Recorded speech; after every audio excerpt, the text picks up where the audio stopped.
Hey, all you crazy sci-fi and fantasy fans, it's time for your daily dose of shenanigans over here at the Blasters and Blades podcast. Just three nerdy veterans geeking out over our science fiction passions and fantastical fantasies.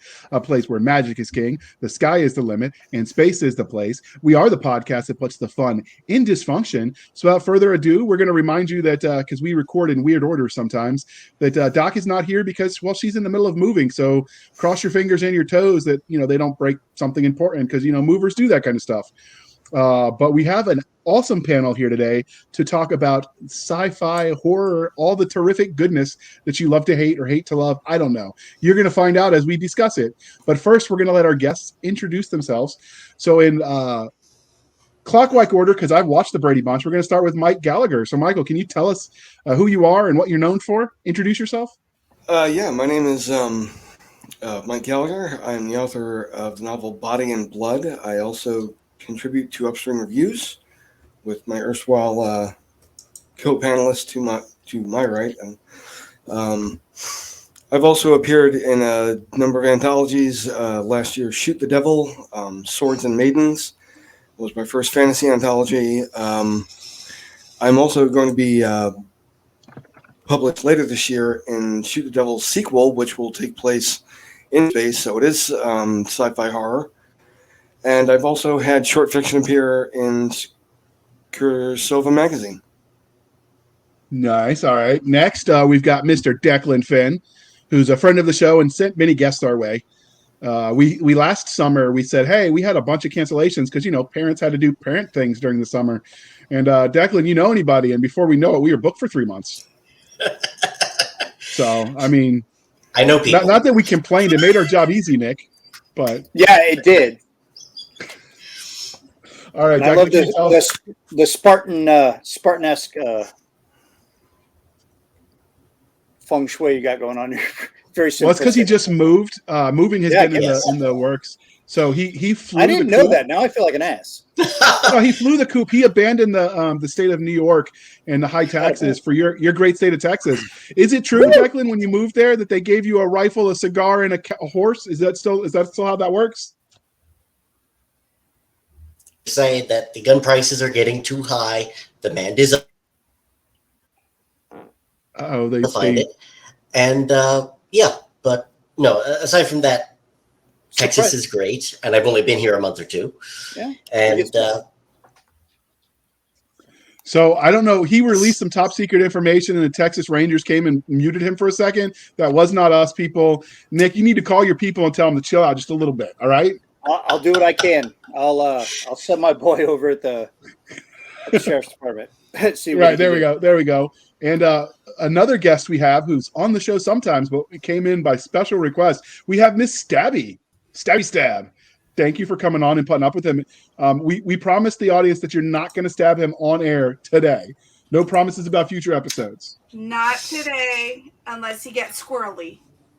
Okay, so you said some conditions, but we'll have to accept it.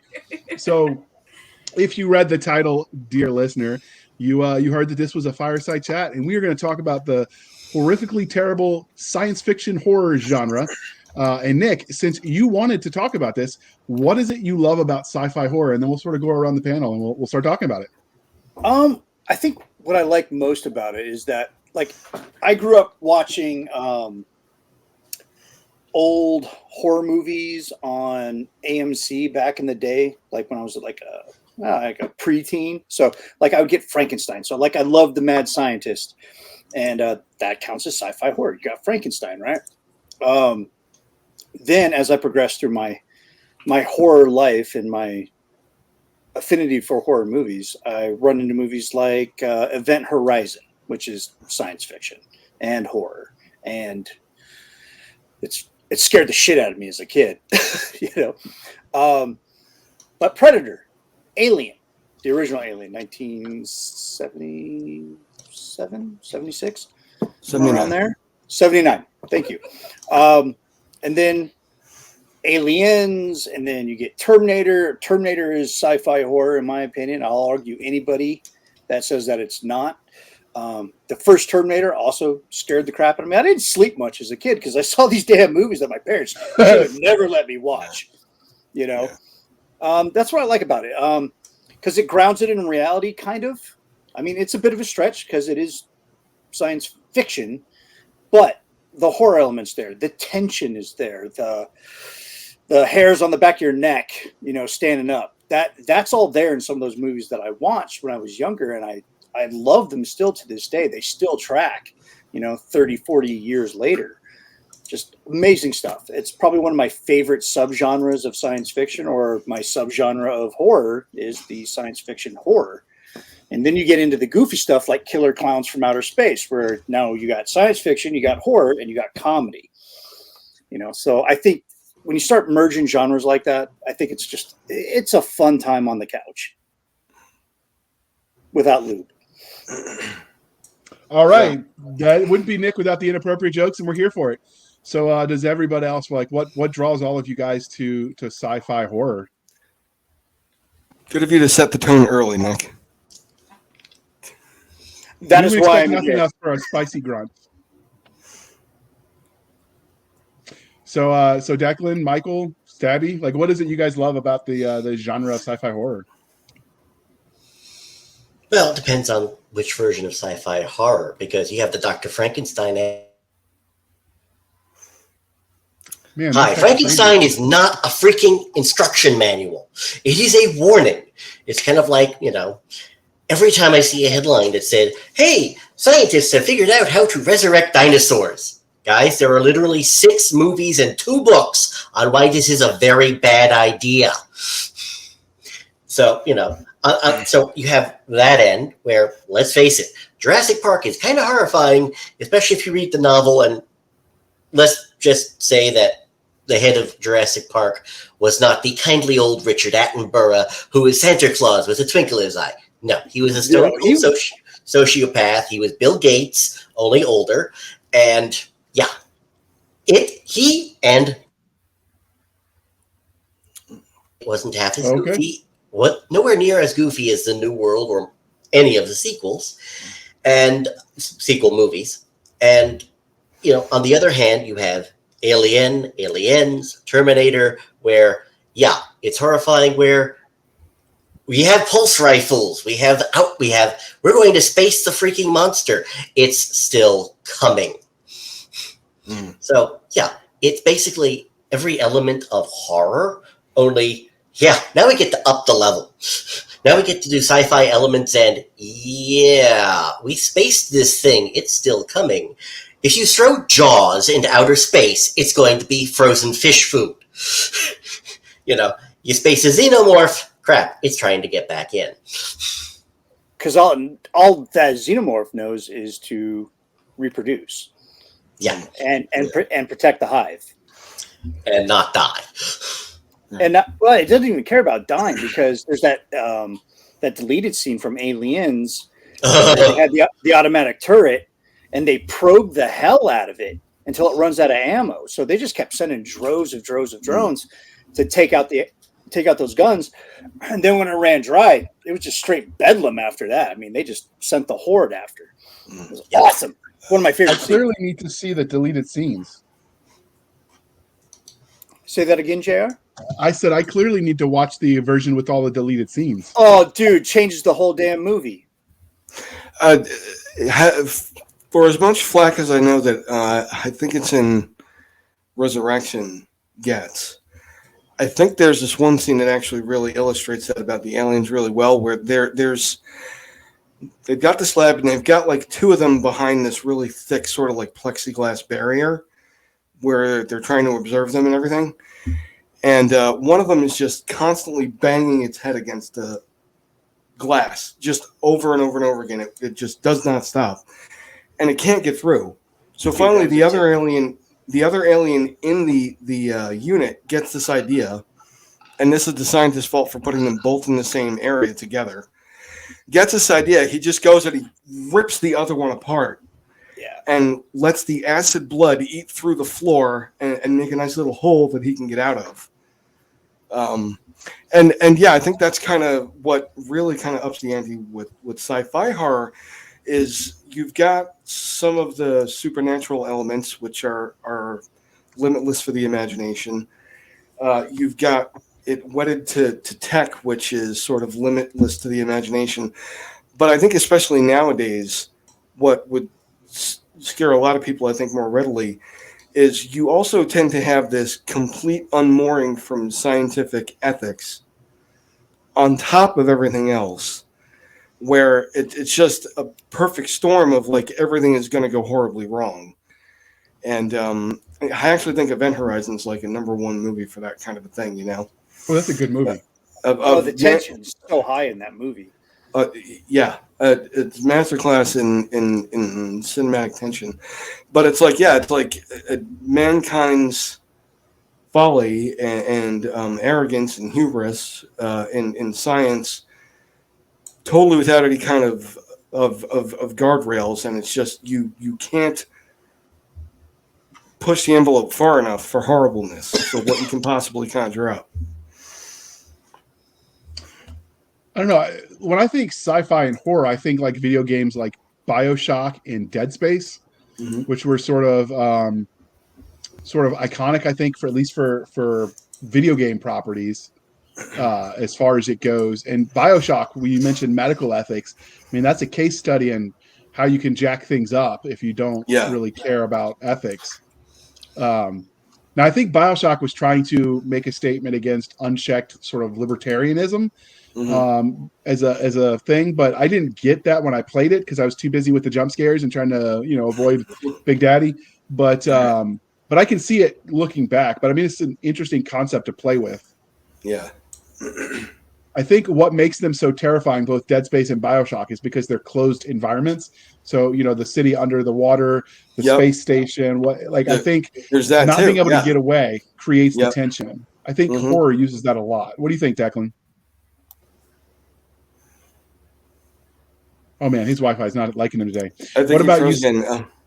Yeah, what about you, Stabby? What are your thoughts? Do you you obviously haven't seen Terminator all the way through, and we're gonna fix that. She got your homework. Snitch. Okay, so when it comes to Terminator, I fall asleep every time. I've never seen any of them all the way through, and fall asleep.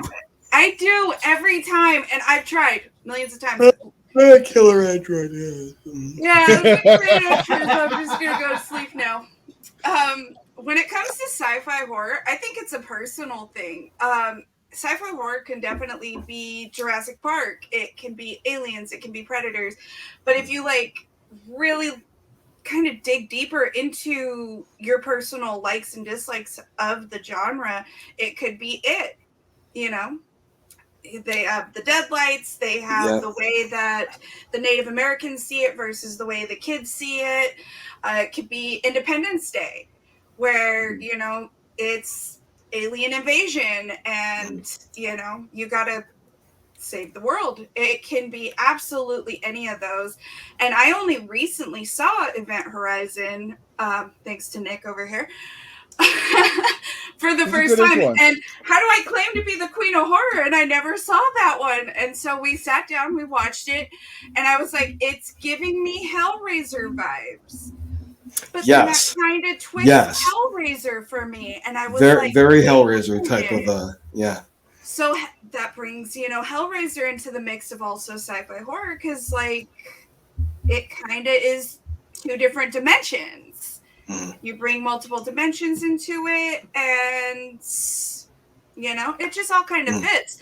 And I absolutely love horror movies. I love sci-fi movies, but I lean towards the horror more. It's easier to sell me on that than just kill a robot. So for me, I like sci-fi horror when it's the cheesy, campy kind, because I'm a sucker for a good B movie.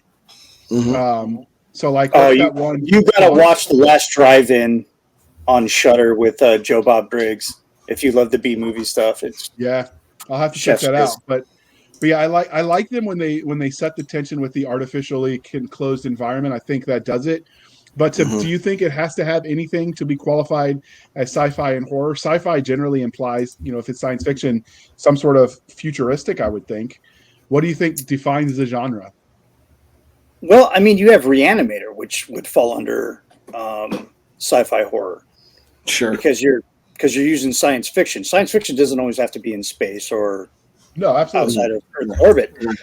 Reanimator, great movie.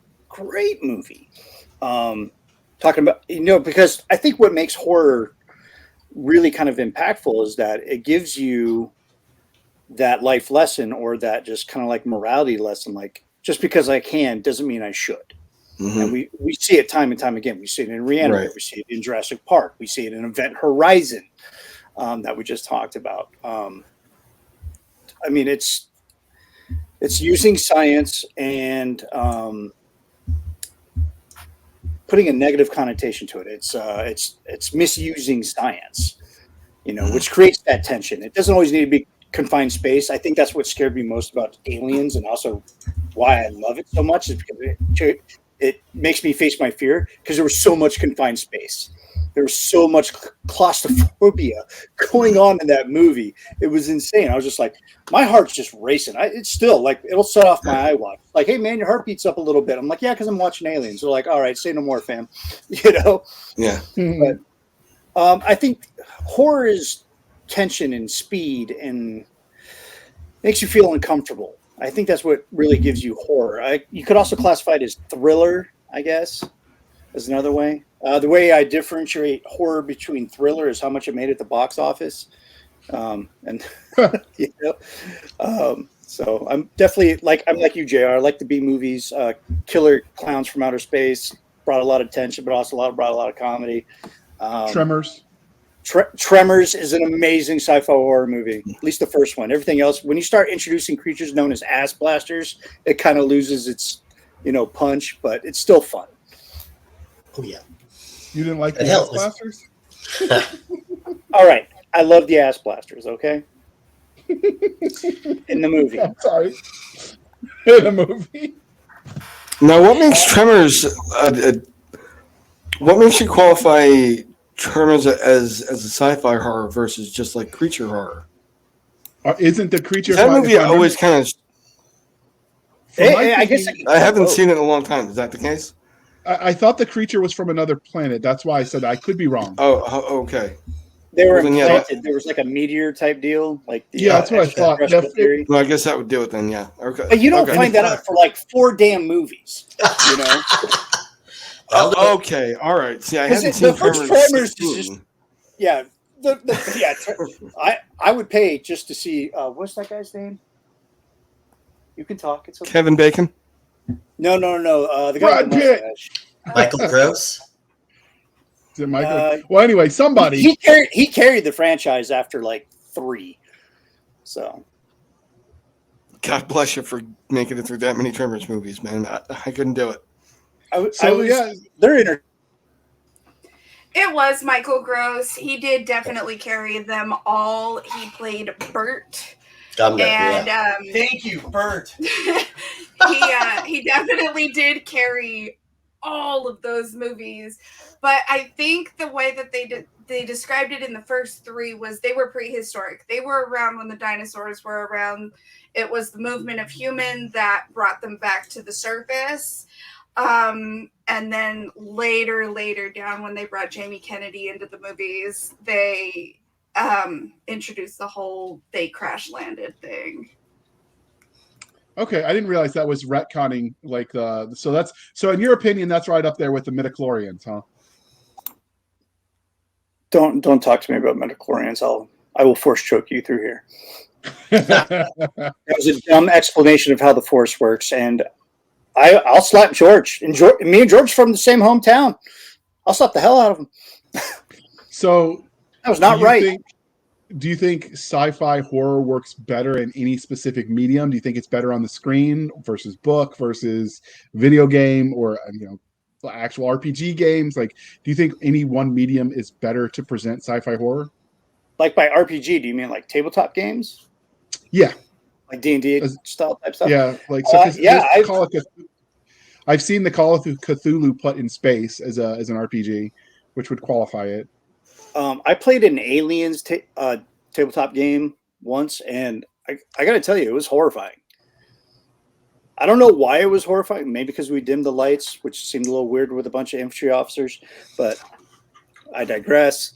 But just the setup. So whoever, like the game master, really set it up where it was like he had a playlist with like intense music. Like this guy went all out. So it was pretty intense. But the Aliens video games that they've made, they put you in a confined space and it's dark and you got like this little tiny ass flashlight as you go around. There's jump scares galore. I don't know. I don't think it's really hardwired into a particular type of medium. You know, I think it's whatever creates that tension, raises your blood pressure and your heart rate. You know, I think that's what is really kind of the horror that we're looking for. That's why we do horror stuff. That's why we watch movies. That's why we play those games. I'm playing one right now. If I played it during the day, because if I played it during the night, ain't gonna happen. Shit was scary. So then let's talk about the psychology of horror and sci-fi horrors more narrowly. What do you think about horror that makes it appeal to people, that they like to be terrified and afraid? Helplessness. All right. If you're the queen of horror, Stabby, what's your thoughts on it? Why do you love it so? It's the adrenaline. It's the adrenaline dump. It's the not knowing what's coming next, but wanting to know what's coming next. I read all my Stephen King stuff before I ever saw a Stephen King movie. It was just, it's that anticipation to know that it's coming, but not be sure of when it's coming. I'm a sucker for a good book. If you do justice and put it on screen, I'm down with that too. I love playing video games, so there's not much that, you know, I don't go from paper to the big screen to playing it for myself. And it always comes down to the adrenaline dump. Silent Hill, The Last of Us. I'm currently playing World War Z Aftermath. Like it comes down to that adrenaline dump, that zombie in your face, that monster in your face, that alien in your face. Okay, what about you, Michael? For me, I would say it's a couple of things. There is a certain allure to venturing into those dark places where we know we probably shouldn't go. That's as hardwired into us as man's fallen nature. I mean, you know, whether that be like, you know, uncharted corner in space, or like, you know, a couple of kids on Halloween with a Ouija board, you know. But I actually, for as much horror as I write, I hate being scared. But what I love and what I can really just savor and appreciate when somebody does it really well, and for movies, 1408 was fantastic about this. The first half of it is laying that groundwork about the haunted house, about the derelict space station, about the that distress signal that keeps coming through, and just threading everything through, and just finally getting to that place. And you go in and everything looks fine at first, or nothing seems too amiss, but you just know it's not. And yeah, that kind of creeping dread, that building tension, that part I absolutely love. Anybody who can really wind that tension as tight as possible before the big thing happens. And then I'm like, you know, which again, like I think Aliens, all the first half of the movie was just like, these guys are badass and they're going to go in, they're going to kill these aliens. And then they get there and the place is stone quiet. And little details from, like, I'll never forget, just like water dripping through a ceiling. Yeah, you could hear everything in that movie. Everything. A donut on somebody's desk, you know. Absolutely nothing going on, but like the hiss of the doors opening. It's so great. That I can't get enough of. I mean, just give me a heart attack, you know. I think it's probably one of the best things when it's in fiction, like novelization, is that your imagination is going to create so many more terrors than the author ever intended. Especially if you're writing and Declan, if you're not frozen, you can kind of let me know your 2 cents on this. Okay. Especially when you don't have that visual power of a medium like a video game or a comic book or a movie. If you're just writing it, you've really got to know how to do that well, wouldn't you say? You don't even need. Oh my! What? You broke the internet with them. Okay. No. As I was about to say, was you don't even need a book. Oh man!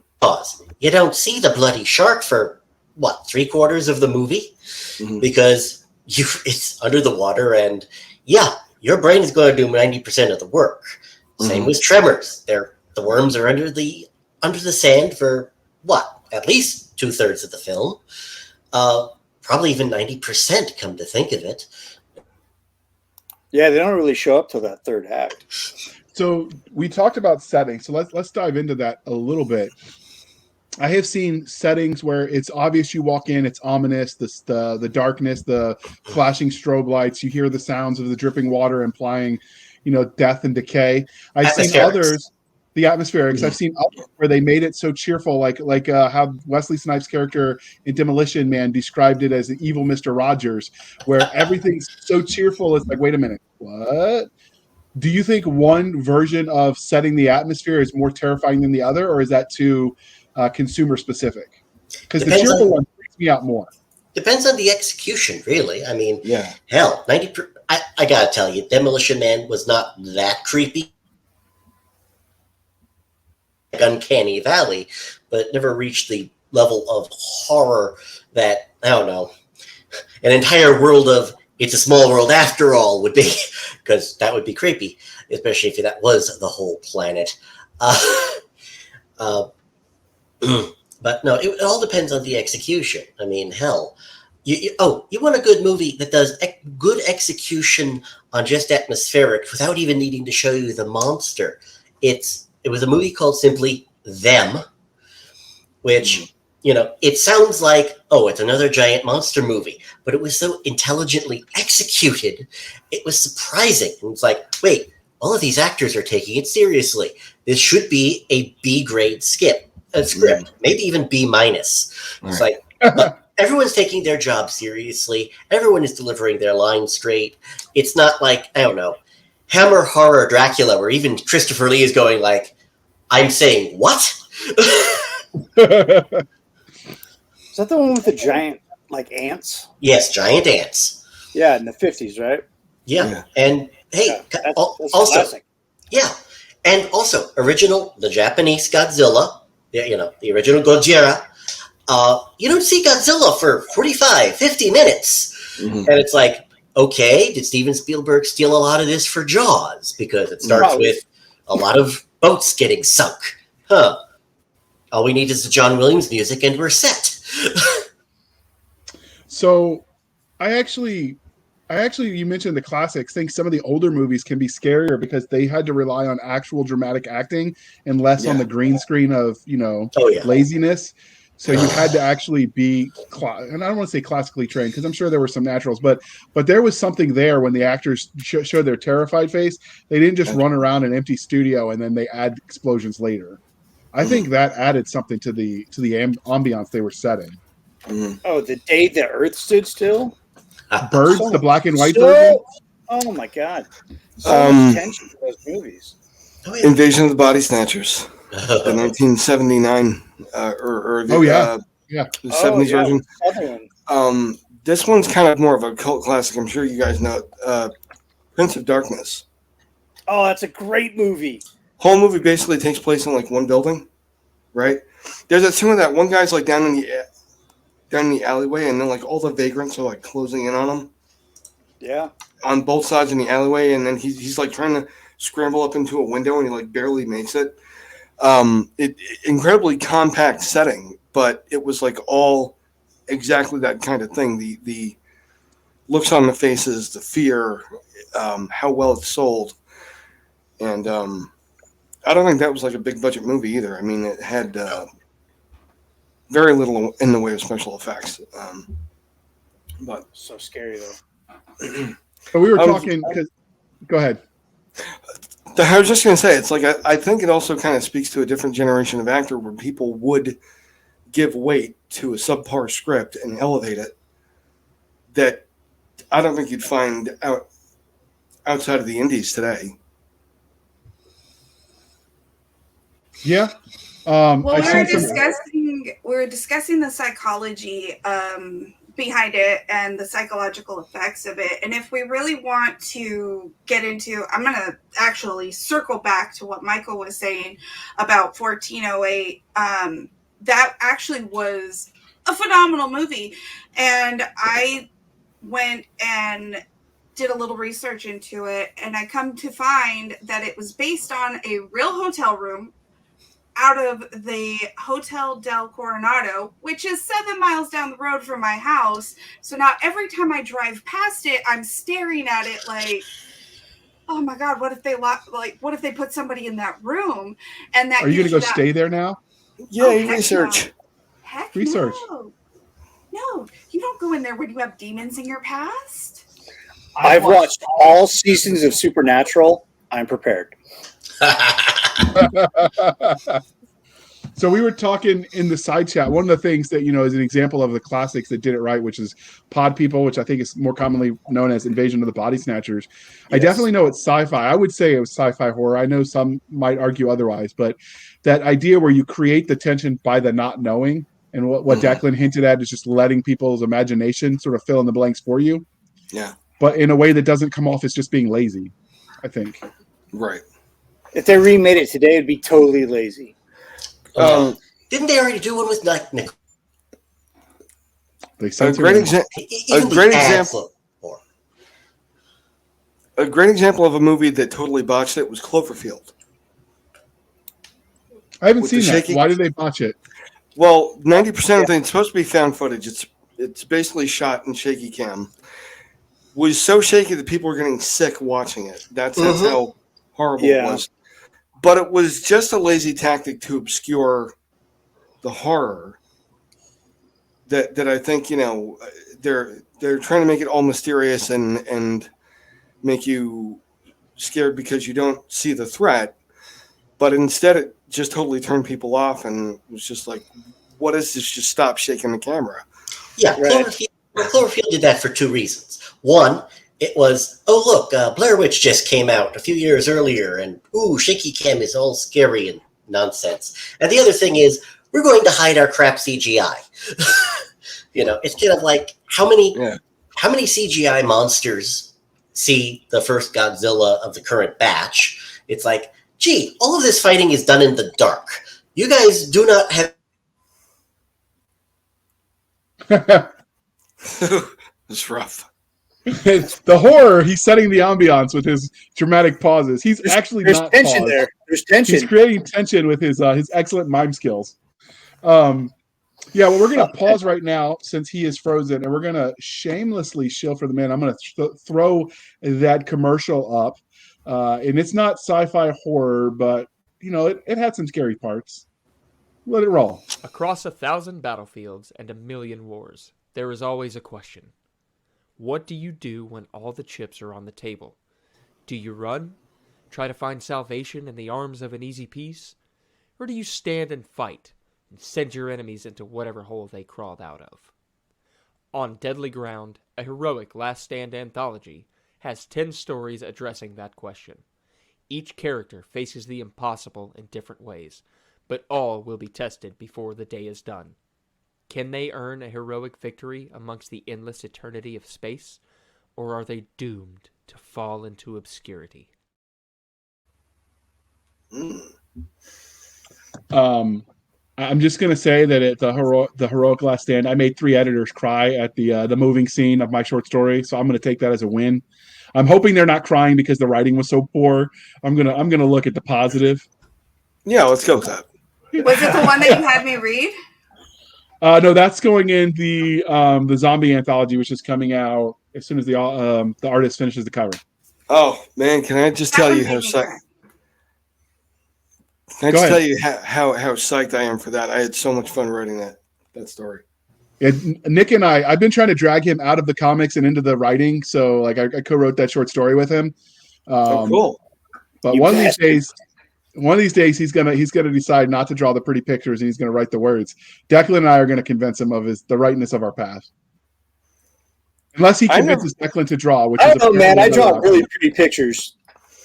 I never understood how folks co-author a book or a story. I mean, I know, Declan, you've done it, and you guys have obviously done it. When I think of a project like that, I feel like it's just so personal. I guess it's like as a product of the imagination. How do you co-author a story? Like, how'd you go about it? I'm just curious. So Nick and I, and this is what I've done with everybody I've ever co-written with. We come up with an outline together because I'm an outliner. We lost Declan.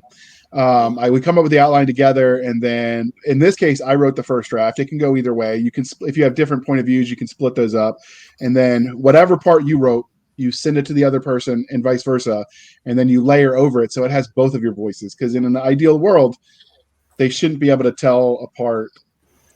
They shouldn't be able to tell apart like your voice versus their voice. It should blend together. Mm-hmm. Welcome back, Declan. But yeah, so we might have to do one about co-writing, but I don't know how to do that in a way that is geared to our audience, which we try to keep towards readers and not other authors. Mm-hmm. But yeah, as a nutshell, that's how Nick and I did it. And Declan, Yeah. if you want to weigh in, do you have a process when you do your co-writing? Yeah, don't get too close to the other guy while you're doing most of the work. I have not had fun experiences co-writing. Sounds like you should across a bow. No, I'm. I said across her nose, not up it. Yeah, pretty much. Your signal made that man a gunner. Yeah, I've actually I've had a lot of good experiences, but like I wouldn't accept one if I didn't think I could mesh with the person. So I guess that's the trick, is to pick the right co-author. Don't dance with crazy, as they say. But okay, so back to horror. Do you think, Nick, weigh in, because you draw the pretty pictures, do you think sci-fi horror can work in comic book setting? Oh, absolutely. Because they've made comic books out of Dead Space and other profitable sci-fi horror type properties. I guess the only drawback is that now I'm providing the visual representation of the danger as opposed to the reader coming up with it on their own, which I think is scarier. It's now my job as the guy that's drawing the pretty pictures or the psychologically damaging pictures, which also challenges me because now I have to go do some really weird stuff that my FBI handler on my Google chat or my Google page is like, bro, what are you doing? So we've all got questionable Google searches from research. Oh yeah, like midget porn or whatever. It's for a story. We're not asking. We're not asking. I don't know, man. They've upgraded the midgets. I don't know what's going on. I made a promise. Can you make it where I don't have to break it? Okay, don't she doesn't want to have to stab you. Okay, she's gonna stab me. But anyway, no.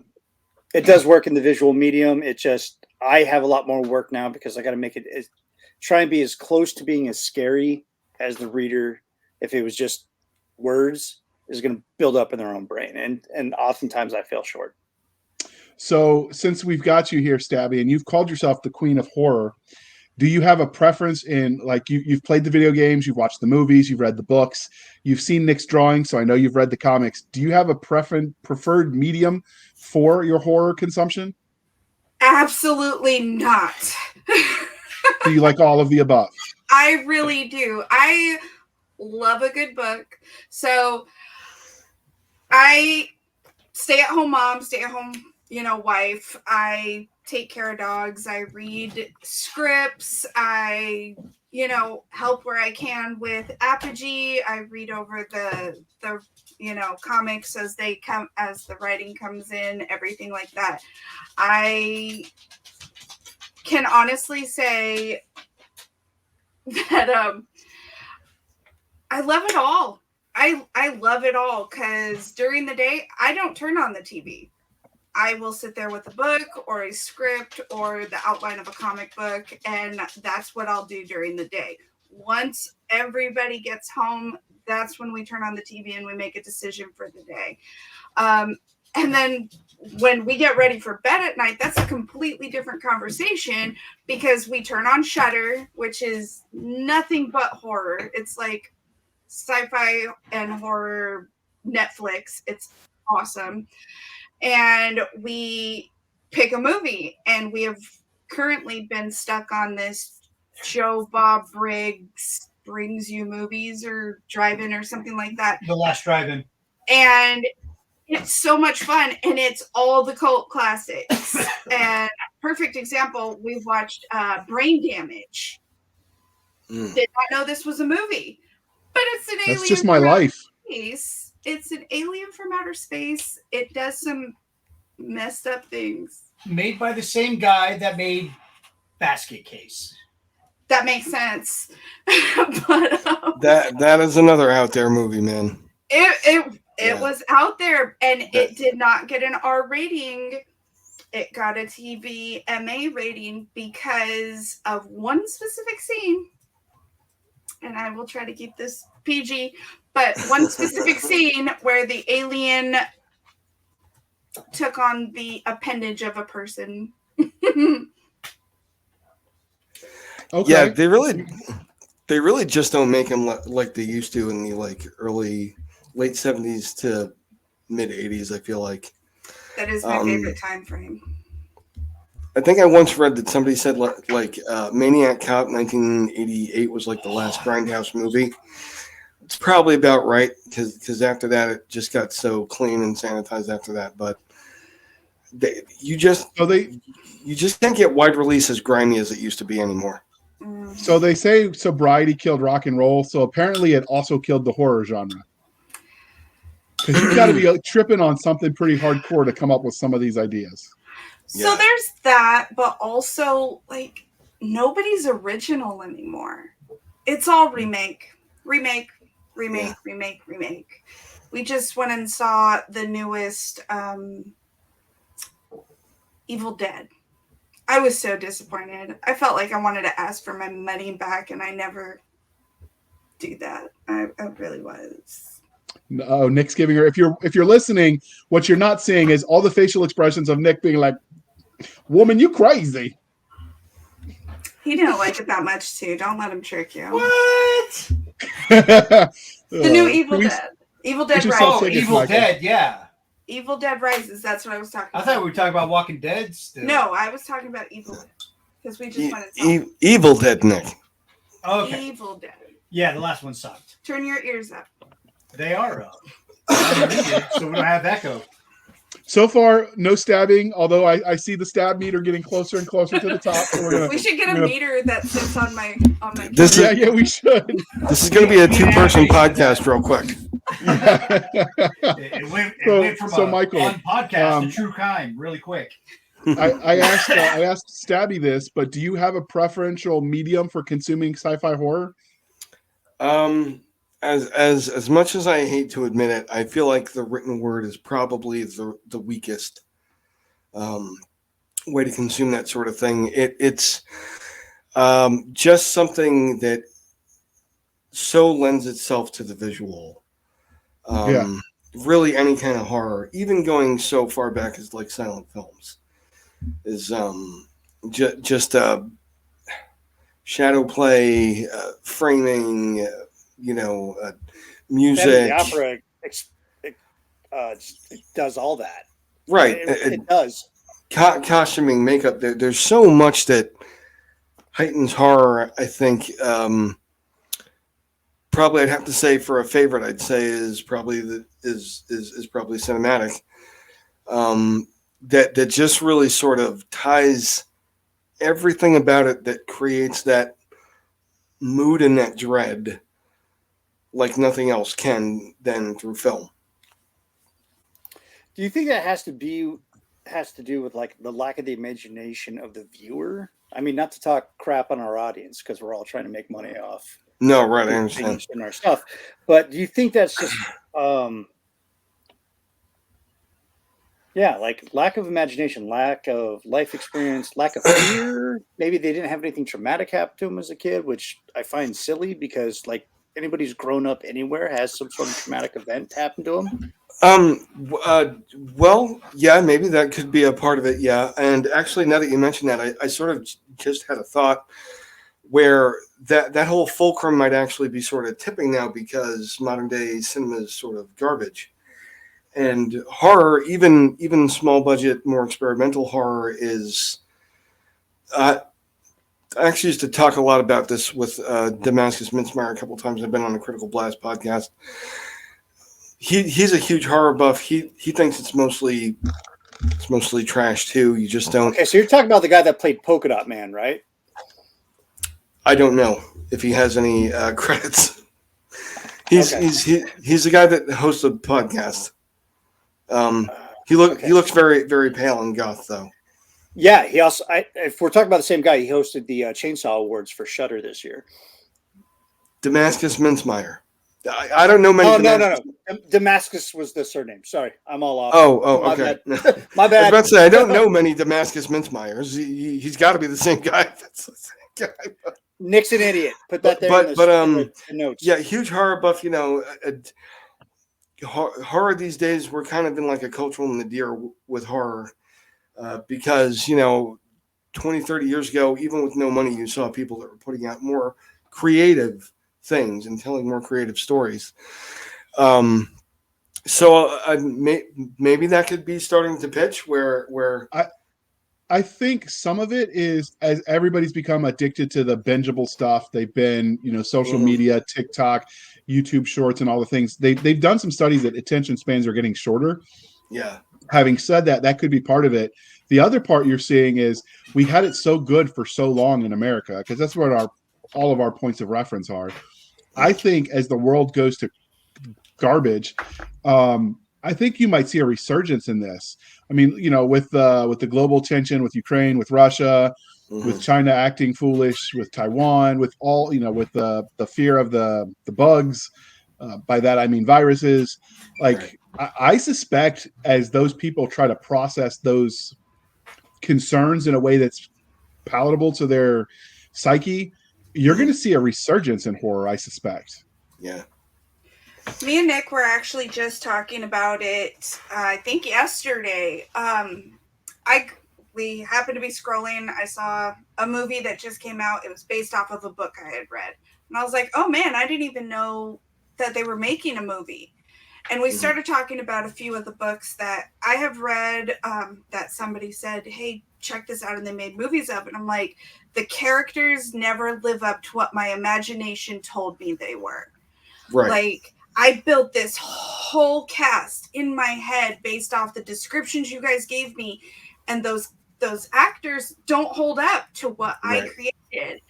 And then we talked to our 13-year-old son, and he's like, I guess it's kind of the same. And I was like, this new generation, his entire 7th grade this year was all on the tablet.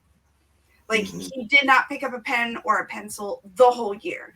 And I was just like, okay, I see where this is going because I read Frankenstein before I ever saw the movie. I read It. I read Cujo. I read all of those.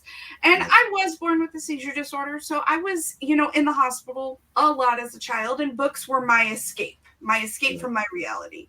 Sure. And so when they did make movies and I went and I watched them, I was like, okay, yeah, you guys did a great job. I love the movies. Obviously, I own them now. But it also still didn't quite hold up to what that book made me fully, see in my mind, like that escape from reality for however long you have that book in your hand. Right. And this new generation, I don't think they pick up books enough. I constantly buy Caden books, like all the time. I'm like, here, this is my books from high school. Read them because I want you to have the same passion I have. But, it's a whole new generation. Yeah. If you're on a budget, there are a lot of the classics are available for free. There is the library, which has a whole slew of ebooks. I think Amazon sells a lot of the classics literally for free. So I mean, sell is a misnomer. They give them away. They'll generally be the ones with a solid cover that just says the name of the book and the author. I got almost all of Jules Verne's books that way. Because they're free because they're in the public domain. So I mean it's worth revisiting. Same for some of those old movies. That's why they're starting to pop up on YouTube and they're not being censored, is because they're in the public domain. So yeah, if you Dracula, Phantom of the Opera. I mean, the list goes on. All those classic movies that were put out since the invention of film. Nosferatu, one of my favorite movies.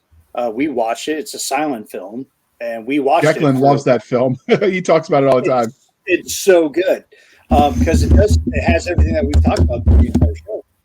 We've had tension, we have drama, we have suspense, creepy special effects that I'm pretty sure that Max Shrek was an actual vampire. That's how real it looked. You know? Yeah, I know. So we've talked about American films of all eras. Well, just English speaking, I should say. Does anybody track the horror genre in other non-English markets? We do. We're big followers of the French, Spanish, and Italian. And when they start dubbing the Indonesian films, because they look creepy as hell from the trailers, we'll start watching those. But we've been watching the international stuff, and some of that stuff is just, oh my God, I don't know how many drugs they took, but it was a lot. And it scared you liked me. it. Like, and I did like it. And I felt bad about liking it. There was times where I'm pausing the movie and I'm like, do I like this? You just can't help but be impressed at least. Yeah, because they're just so horrific. And it creates, like, they took that, all the dynamics that we've talked about, what makes horror or sci-fi horror, and just, like, added Red Bull, adrenaline, and like some other narcotics to it, maybe some coke, I don't know, and made a cocktail out of it. And it's nonstop. It's just full hilt the entire movie. You're like, oh my God. And then at the end of it, and this I think, which is probably the best part of sci-fi horror in general, is that because you liked it, you reflect at the end of it going, is there something wrong with me?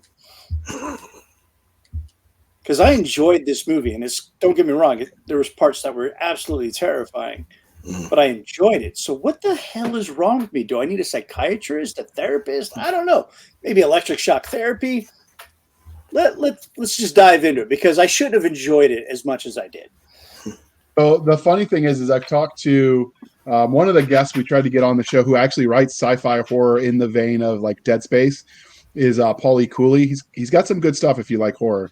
And so I tried to get him on, but his whole day job and but one of the things he talks about one of the things he talks about is how his shrink has read some of his work, and I'm like, I'm almost kind of afraid to think of the idea that my counselors might read what I put out. I'm like, am I telling on myself?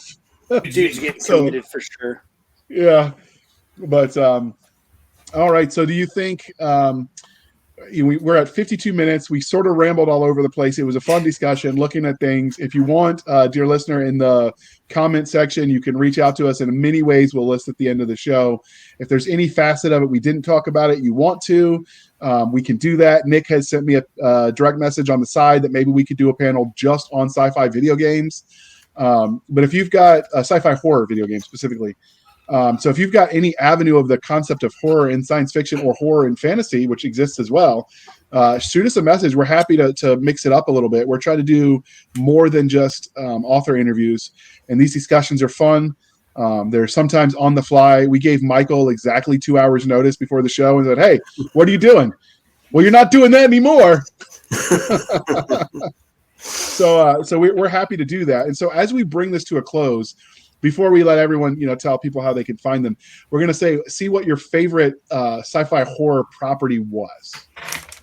So you're going to start with you, Michael. No pressure or anything. Are we still talking for video games or just like any genre, overall? like any sci-fi horror overall? Because this was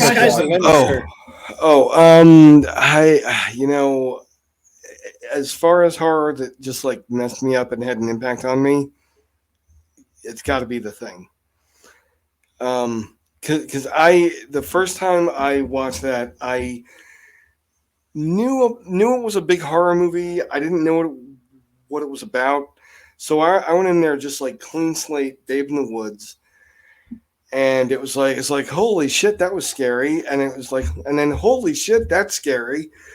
And then it was just it just never let up. It was like I was like, oh my God, what's going to happen next? You know, it's just like, first it's the guy blows up his own helicopter, and then the blood, the head, the defibrillator scene. Jesus Christ. That movie just, it's like I could have just reached down and turned the VCR off anytime, right? Quick side note on that note: when I was in second grade, this is growing up in the golden age of 80s slasher horror. Nightmare on Elm Street, big movie on the block. All my friends in school are talking about it. This Freddy Krueger guy, and my brother rents it, and he's just like keeping it in the house. He's going to watch it later. I'm not supposed to watch it. I beg my mother to watch it with her, right? She keeps telling me no, keeps telling me no, keeps telling me no. Finally, she gives in. Tina's death comes up, and I am, which is like, 10 minutes in? And I'm like screaming, crying, hiding my face. And she's like, nope, you want to watch the movie? You want to turn it off? You go. So I had to get down within 2 inches of the TV to turn the VCR off. And that was basically nonstop. You straight up low crawled to turn the VCR off. Oh my God, man. And then I take a long break and I say, well, I'll give this movie the thing to try. And it was just, it was unrelenting. It was that messed me up. I got to say it's the thing. I would have to say that's my top 5 sci-fi horror. Oh, man. John Carpenter is... he's the king. He's the king.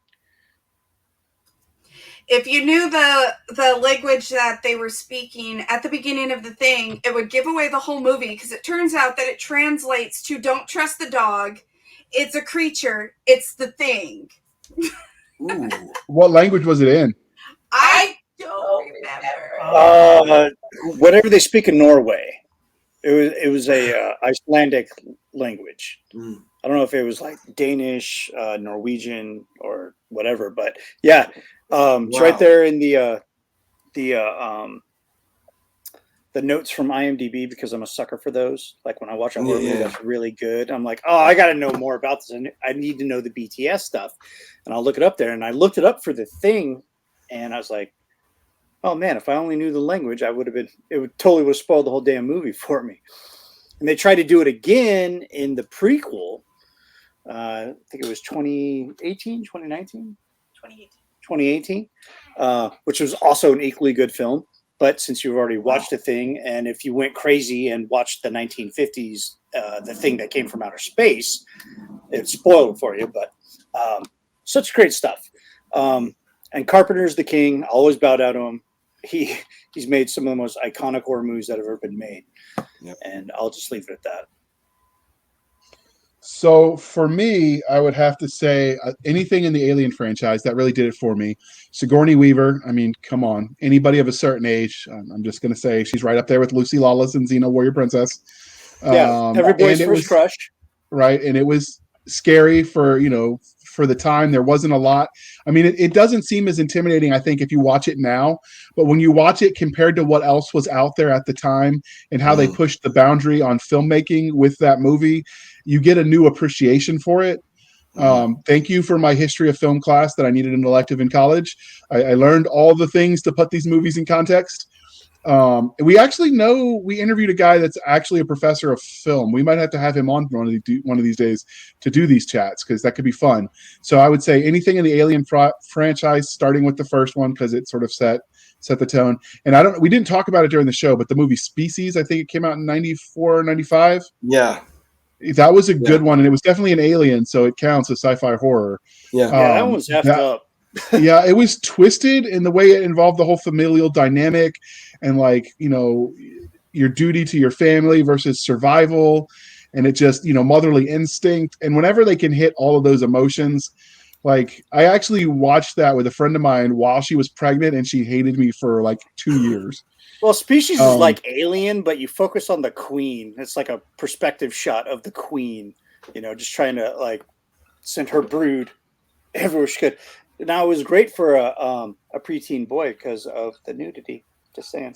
Yeah, and then if you want to see how some of that with the sort of horror elements in sci-fi, not sci-fi horror, when they did Stargate Atlantis, listen to the lady that Taylor, I think was her name, the lady that was from the other dimension or the other galaxy, when she becomes a Wraith Queen and she's pregnant. I don't know. She had just had her baby when she became the Wraith Queen as the actress, and so they would bring her baby while she's in the getup, and she was like so afraid. She talks about it in the behind the scenes if you get the box set, about how she was terrified her baby would either one not recognize her or two recognize her and then be horrified because the costuming was so intense, because they did everything with the prosthetics as opposed to CGI back when that was shot. So there's a lot of room to delve into, I think, with this genre, and we only scratch the surface. We hope you're liking these kinds of interviews that we're doing, these kind of discussions. We love having you on the show, Miss Stabby. We're glad that you passed the test. You did not stab him on air. We'll do proof of life maybe again later in the week, just to make sure. But with that being said, so Michael, before we get your social medias, what are you working on right now? Right now, I'm working on a sequel to my one book. I'm about halfway through. I'm hoping to get through the first draft by fall, and then hopefully polished off and out by next spring. It's called The Gold Scapular. Okay, and so this is being recorded in early June. You'll see it, the episode, in July. So maybe he'll even have the novel finished if he doesn't need to sleep. Who knows? Anything could happen in the next 30 days. Sleep is for the weak, but as I have a 7-year-old, I'm probably going to be sleeping. Yeah, kids sort of demand your attention. They want things like food and air, and I don't know. I know. Attention. So Nick, what are you working on in the wild, wild world of comics in the indie sphere? Okay, I just finished comic strip 4 of the Phantom Hawk comic strip I'm doing for a kid and a comic, which is being sold in Barnes & Noble right now. Nice. I'm also working on finishing up issue 2 of the Phantom Hawk, the ongoing comic book series in original comic book format, and issue 2 of the Crimson Guardian starring the Cardinal. So I got a lot on my plate. I'm also doing script review for a new hero that we're going to introduce probably early first quarter 2024. Okay. And I am working on doing we're recording this in June. Keep in mind, dear listeners, so things can change, but the publisher has asked for the edited version ready to turn in for book 1 of our Cursed Brigade series with James Ward. So I am editing that first novel as I try to write the second one. And I will tell you, editing brain and writing brain are not the same brain. And going back and forth might drive me crazy and have what little bit of hair I got left fall out. But we're going to do what we got to do to keep on going. And I'm also editing a novella, which hopefully will be out soon. It's sci-fi horror, actually. I wrote it originally as a novella for the Galaxy's Edge franchise, and they didn't think it was long enough to tweak their readers, but it was too good to let laid away. So I stripped the Galaxy's Edge out of it, and I made it sort of a standalone Space Force, Space Marine deal. And I had fun with it, and the editors seem to really like it. So that'll be out soon. And yeah, so I'm doing some editing and some writing on the second book. And since you're not writing anything that we know of, what are you reading? Oh my God, you put me on the spot and I can't remember what it's called. It was so good, it made her lose her mind. I actually, believe it or not, it's about vampires. I just picked it up. I saw it on the shelf of one of the guys that was on one of your previous shows. I came in after the show, joined the after show party, saw it on his shelf, and I was like, I need that book. Turns out it's about vampires. It's so much fun. I've had such a blast getting into this book. Caden just started summer. Today was his last day, so I actually get to enjoy it and read it and not have to worry about, school drop-off, school pickup, so I can finish it. but that's actually what I'm working on. And so here's what we'll do. You can find the book after we finish recording. You can get me the name, and I will put a link in the show notes for any of the listeners who are curious and want to check out a book about vampires, because that's not generic enough. Yeah, you know. I do what I can. As far as what I'm reading in preparation for Independence Day, because that's Freedom Month is next month for Americans. I'm reading the John Adams series by David McCullough. Wow. Sorry, not sorry, you Brits. Oh, David McCullough's great though. Yes, him and his dad. I have the coffee table book edition of 1776. I love reading Nice. Yes. It's called The Fear of Montcroy. Sorry. Oh, there we go. I don't need to drop the link. Well, never mind then. Make my job easier. I'm about that life. All right. So as we bring it to a close, Michael, can you tell listeners and readers and viewers how they can find you and buy all your things? Sure. You can go to my publisher's website, sevensorrowsbooks.wordpress.com. There's links to buy Body and Blood on Kindle and by paperback. You can also read some short stories and some sample chapters there for the next book if you want to. And if you want to reach out to me, there's a contact form page on the site as well. All right. And Nick and my links are always in the contact information. So that shouldn't be too hard. But I hear Apogee Comics has a website or something. Yeah, we do. It's www.apogeecomics.com. So, all right. And if you want access to our whole catalog and how to reach us or contact us or anything like that, that's where you're going to find us. All right. And you have Declan Finn, since he lost power or something. The Texas Rangers censored him. I don't know, but he had to bow out. Wi-Fi is sketchy in Texas, apparently. Elon Musk, get Starlink for Texas yesterday. Please make that happen. But with that said, I will link to him in the show notes because, reasons. And you can find us on our Twitter at twitter.com/SF_fantasy_show, Sierra Foxtrot _fantasy_show. You can email us at blastersandbladespodcast@gmail.com. Again, blastersandbladespodcast@gmail.com. I promise we do read them. We do answer them. We have a Facebook group where all the shenanigans happen at facebook.com/groups/Blasters and Blades Podcast. Again, /groups/Blasters and Blades Podcast. We like it when you come over and talk to us. There's all the ways you can engage. You can follow us on our website at anchor.fm/blasters-and-blades. Again, anchor.fm/blasters-and-blades, where for as little as 99 cents a month, you can support the show and help keep the lights on. These shows aren't free to produce. The back end stuff costs money to operate, and we appreciate when you do your part to keep us alive. And if you want to support the show more directly, go to buymeacoffee.com/author J.R. Handley. Again, buymeacoffee.com/author J.R. Handley. Be sure to put in the comment section that it is for the podcast, and I promise I will keep my co-hosts, Doc Cisca and Nick Garber, duly consuming Shutterfly stock something horror movies, because I clearly don't watch enough horror to know what that website is. But we'll see if we can't fund them another subscription so they can take notes and scare you silly on the next production. And with that being said, thank you for spending some of your precious time with us. For the Nick Garber and the Doc Cisca, because we've elevated them to the man, the myth, the legend, or lady in the legend status. I am J.R. Handley, and this was the Blasters and Blades podcast. We'll be back next week at the same time, where we'll indulge our love of nerd culture, cheesy jokes, and all things that go boom. Thank you for coming, Michael. We really appreciate it. Absolutely, man. I had a great time. Thank you. All right, and